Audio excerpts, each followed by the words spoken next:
Tracey, today we're talking about the topic of corporate governance and bringing it to life a little bit by pulling in some quotes from To Kill a Mockingbird. But it made me think, do you have any other good quotes that you can think of that talk about governance or integrity or having strong values?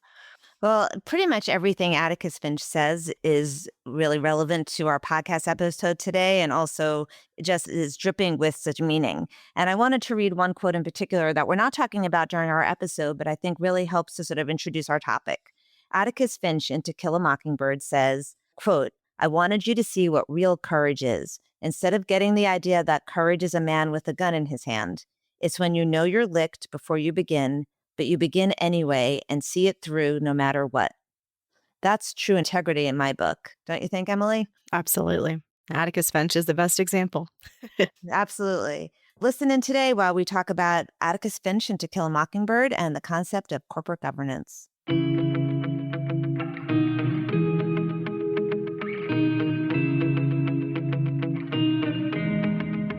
Welcome to Hiring to Firing, the podcast. I'm Tracey Diamond, and I'm here with my co-host and partner, Emily Schifter.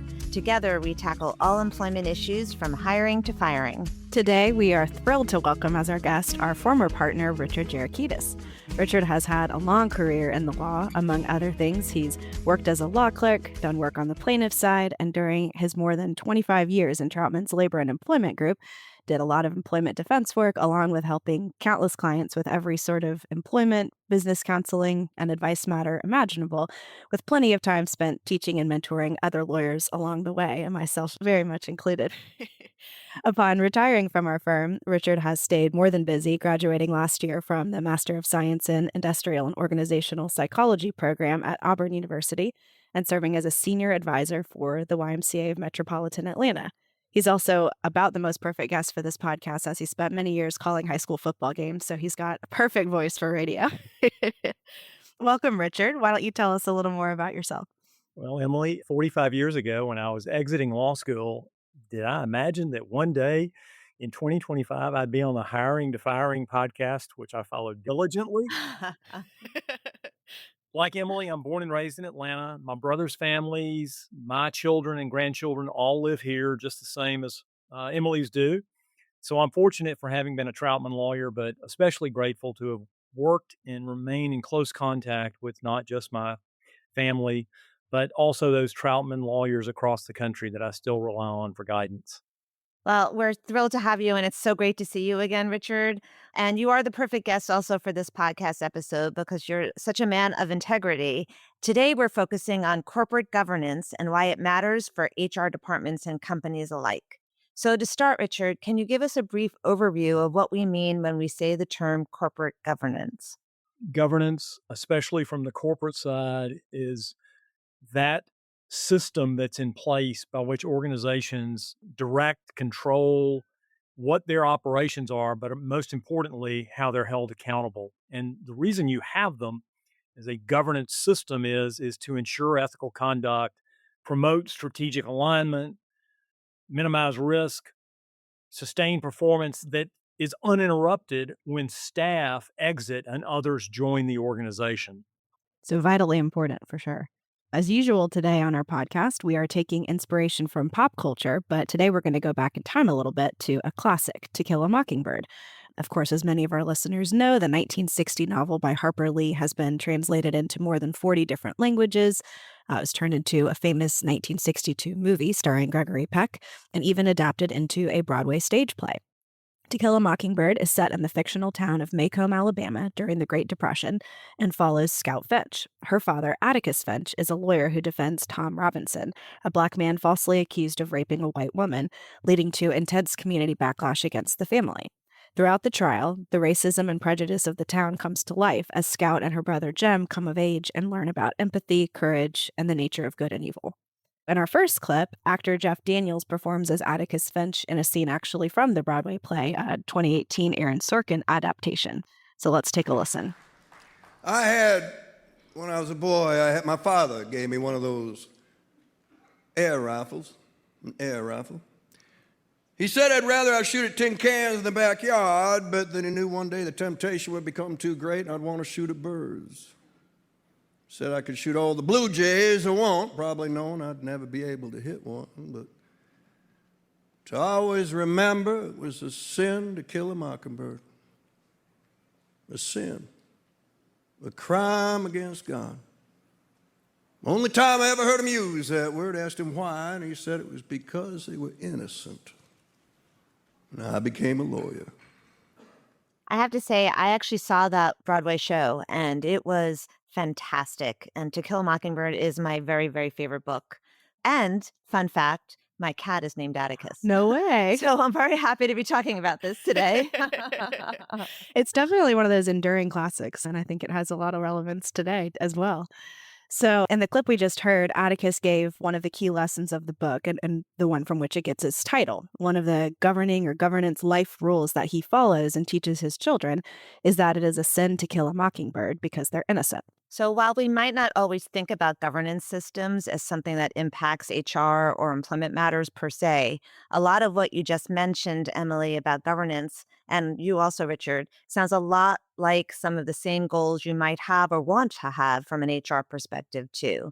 So having structures, organization, and mechanisms in place in a business can help do everything from allow for clear lines of reporting and organization, ensure oversight of decisions and compliance functions, provide for both stability and continuity and consistency, and also limit risk. Sounds like all very, very important goals here. So it sounds like our HR friends have a lot in common with those in the corporate governance role. What are some of the other principles of governance that might be similarly relevant, Richard? The accountability portion of having clear roles and responsibilities, it's fascinating how many times jobs don't get done because they seem to be outside the role and responsibility that people have. And so using accountability to look at the mechanisms for oversight and reporting and doing it habitually helps to limit risk. Transparency, having open communications of decisions, having readily available and accessible policies and procedures, an internal risk guide, for instance. Integrity, the ethical standards and codes of conduct is something that you should train on habitually. And conflict of interest management, of doing annual conflict of interest review, not only with your board members, but with your senior staff, your full-time staff, so that they understand it's important to the organization. Stewardship, this idea of being responsible to manage your resources, not to use them as if they're for your own self-interest, because it does create value on the long-term basis where you say we're responsible within our organization. And then compliance. The one thing that everyone doesn't want to see in an audit is either material weakness or significant deficiency. And those are buzzwords that everyone wants to make sure they avoid. And so many times, from a compliance standpoint, if you have a robust governance system in place, the auditors may say, you know, you didn't hit your marks here, or you failed on something, but at least you didn't have a material weakness or significant deficiency because you had systems in place. That's vitally important.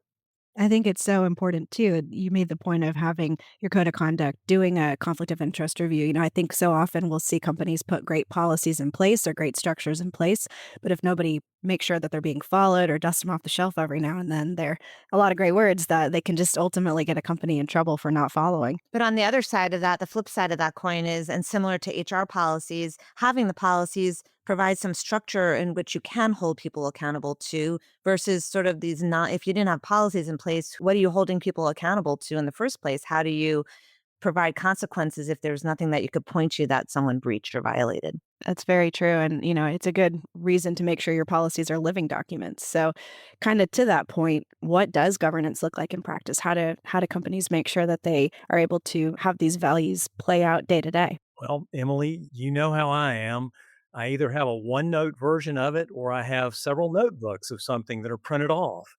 Having your bylaws and all your corporate governance documents readily available, it's so important to look at your board and commit yourself to that independence on the board of saying, we need to look at this with fresh eyes. We need to be very evaluative and not take things at stock value, but question them. And boards exist to provide strategic direction, especially oversight, but they have a fiduciary responsibility, which is why we have to pay for errors and omissions coverage and directors coverage and things like that to ensure that they understand they can take hard positions. And if they're blamed for it, somehow they know there's coverage for it. But boards have to act deliberately and they have to act regularly. They can't just be brought in to go pass a resolution. Everything needs to bubble up to them. And this whole idea of, do you have a fiduciary board or an advisory board? Almost every board I've ever dealt with has been a fiduciary board. Advisory boards are different, and that's not really what we're looking at from a governance standpoint. It's a much lower standard, but in my view, that's what we have to do. And then executives, they have to understand and have a dialogue regularly with board management and your senior officers themselves to decide on, these are our operational management practices. This is how we actually do things. And the board needs to be comfortable with what happens. Just this week, I might get 4 or 5 calls from board members reporting on, hey, what's the update on this? I've talked on this. I've looked at this. And we have a very active board that way. Committees are something else that I think often get overlooked in governance. And so these days, audit, risk, finance, ethics, compensation, technology. I mean, audit and compensation, they need to have charters that establish what their dominion is. And AI oversight is something that I hear from technology folks all the time now, that you need to have job descriptions for the AI agents that your organizations use so they don't bleed over into other areas and do work that others should be doing or other AI agents would better perform. Such a good point, and something that's such cutting edge new, right, to board governance concerns and issues. Richard, can you clarify what the difference is between a fiduciary board and an advisory board for those of our listeners that don't know? Yeah, a fiduciary board is one that is actually chartered to be responsible ultimately for the organization's performance. They actively look at audit, they actively look at compliance and risk management.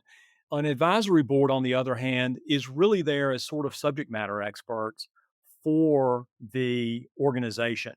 And they're a resource that they can turn to and say, how would you structure these 2 functions when we used to have 3 such functions, but we've eliminated 1 program? Again, they're really subject matter experts, but they're not ultimately responsible for the ups and downs of the organization. So, from an individual liability perspective, a member of a fiduciary board, would they be potentially individually liable? And to your point, should be protected by the D&O coverage type policies versus an advisory board member wouldn't necessarily be individually liable, right?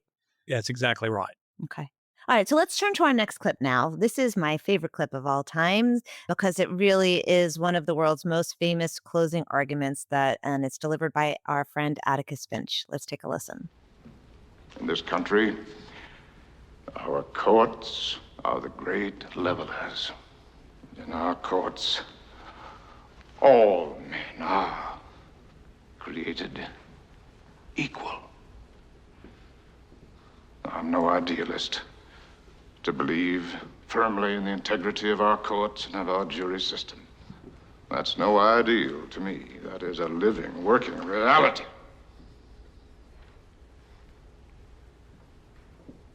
Now, I am confident that you gentlemen will review, without passion, the evidence that you have heard, come to a decision, and restore this man to his family. So, despite Atticus's rousing speech and conviction that all men are created equal in our courts and his belief in the court's integrity, unfortunately, spoiler alert for those who haven't seen it, Tom Robinson is convicted, even despite the fact that there is a total lack of evidence supporting his guilt. Besides our best attempts to establish a strong governance system in the courts, This is an example of how even those institutions, the court system, which we expect should uphold justice impartially, can be undermined. Governance systems are only as good as the people who draft them and the people who live with them out in reality. So, what happens when governance systems fail? Who governs the governance structures? And how do companies ensure their governance structures are still serving them? Well, very big questions. I'm going to pass it on to you, Richard.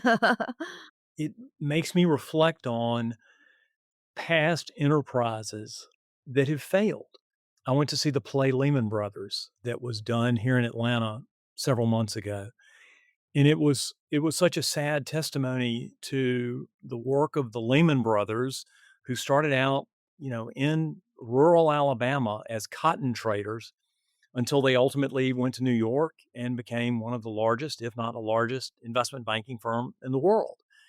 And then suddenly they decided to get into the subprime, not the original Lehman Brothers who came to the US, but their management decided to get into the subprime mortgage field. And yet their board did not closely oversee what that actually involved. They looked at what the runoff was of the dollars, but they didn't look at what do those subprime mortgages actually represent. And so that's where accountability failed. That's where there was no transparency. That's where there was no integrity about this isn't what the Lehman Brothers would have been known for back in the 1910s, 20s. Absolutely not, right? No. And their whole legacy is tainted by it. Yes. My father used to tell me, as only a Greek can do, he said, I never want to learn that someone said that they crossed the street so that they wouldn't have to see you or talk to you because they said, oh, that Richard Gerakitis, he would burn his swimming pool to collect the insurance money. Sorry, it sticks with you, obviously. But it is that balance between, making sure that a board isn't just a rubber stamp and saying, yep, the numbers look good, profits are up, everything's great, and not stepping back and taking a look at the bigger picture. But to your point, not being so activist that they kind of hamstring the business. But I think there are plenty of examples where there just wasn't enough oversight and no one sat back and said, wait a second, is this a direction we should be going in, even if the numbers look great? So, how do committees and internal corporate departments work together? Where is there overlap and where are the functions distinct? I have over on my wall an annual calendar that has every committee meeting scheduled, has every reporting schedule when our audits due, and it's highlighted in pink and then it gets highlighted over again in green when that meeting is done. And everyone knows the pattern of those meetings.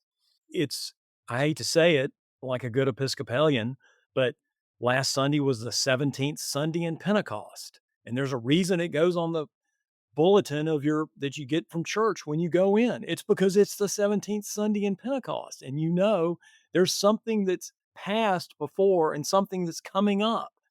And having that in place, having a system in place, a structure in place are the things that your board can rely upon, your senior leadership can rely upon, and even all your employees have access to it.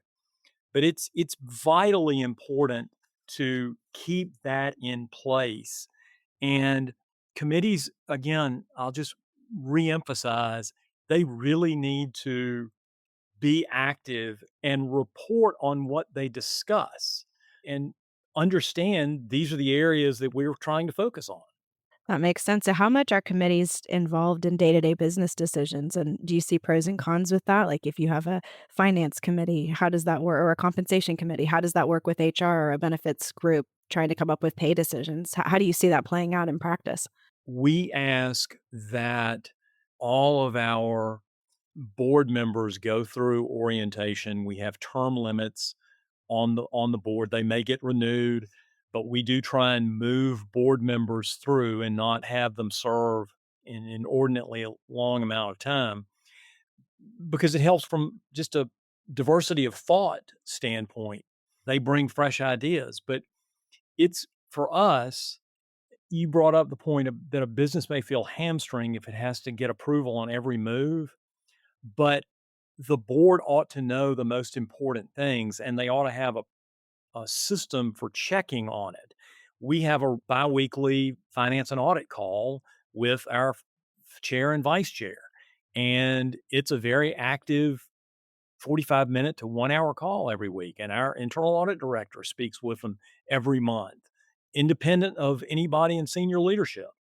So, from our standpoint, we really try and make sure that we have things in place that if something bad happened, we've done the pressure testing to deal with it, to act on it. It sounds like a good way to also make sure you're taking that step back and not just looking at the, business results, but also staying involved in the day to day in a way that helps you think about, is this part of our mission and where we want to go? What about from the perspective of culture? How does a company or how can a company's board work with HR to drive culture? We talk about culture and climate a lot because the tone at the top, culture is why we do things, climate is how we do things, and it's ethics grounded.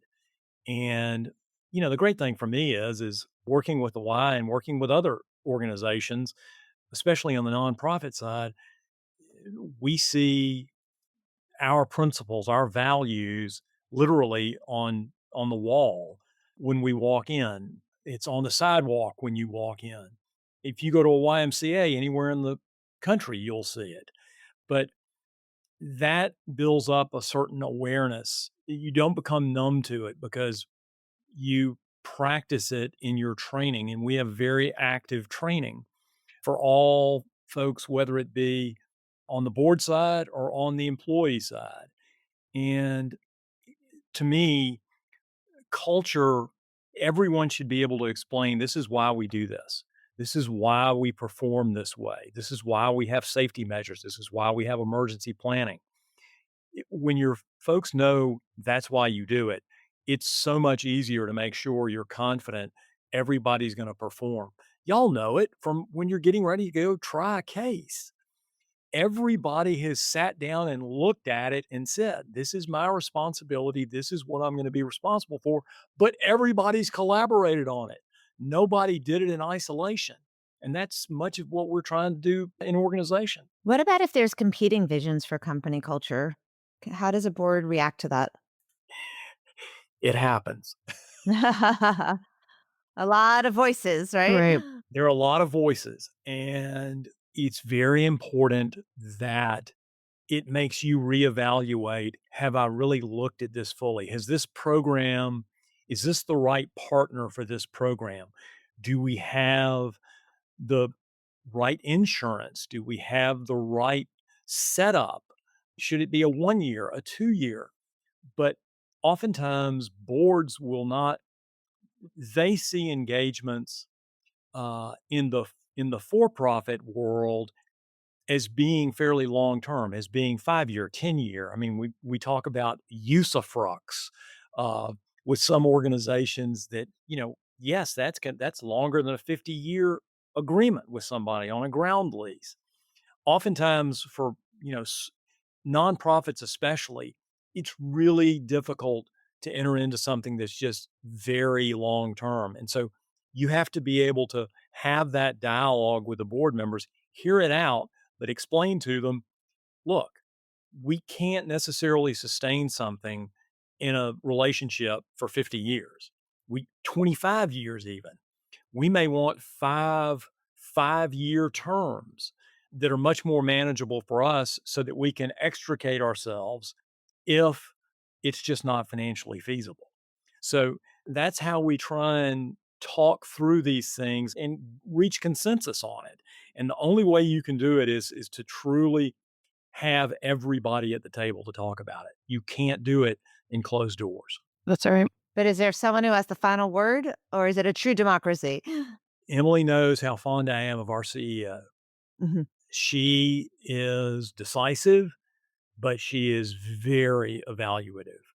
I was happy to serve on her board when I served on the board of the Y, but I really like being able to, I do a monthly report for her that covers the waterfront, and we get into it very closely. Here's the status of this land sale. Here's the status of this rezoning. Here's the status of this roundabout they want to put near one of our branches. And she's very good at saying, these are the next steps. You tell me what you think the next steps are, and then let's figure out our next steps. And she does the same thing with her board member. So, moving to our last clip, the Finch family's reclusive neighbor, Boo Radley, kills Bob Ewell in what I think is a justified defense of Jim and Scout when Mr. Ewell attacks them. Atticus, principled as ever, believes that his son Jem killed Ewell and wants to ensure that Jem faces the consequences of that, even if it was in self-defense. But the sheriff, Sheriff Tate, actually knows that it was Boo Radley, but that he did it for the greater good, ultimately saying, "Let the dead bury the dead," to suggest that they conceal the truth about Mr. Ewell's death in order to protect Boo Radley. Let's take a listen. He killed himself.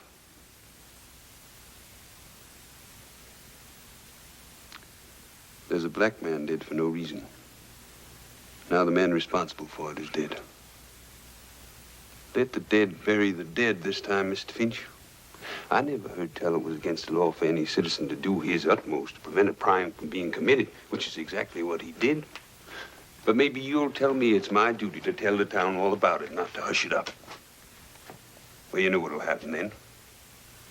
All the ladies in Macomb, including my wife, will be knocking on his door, bringing angel food cakes.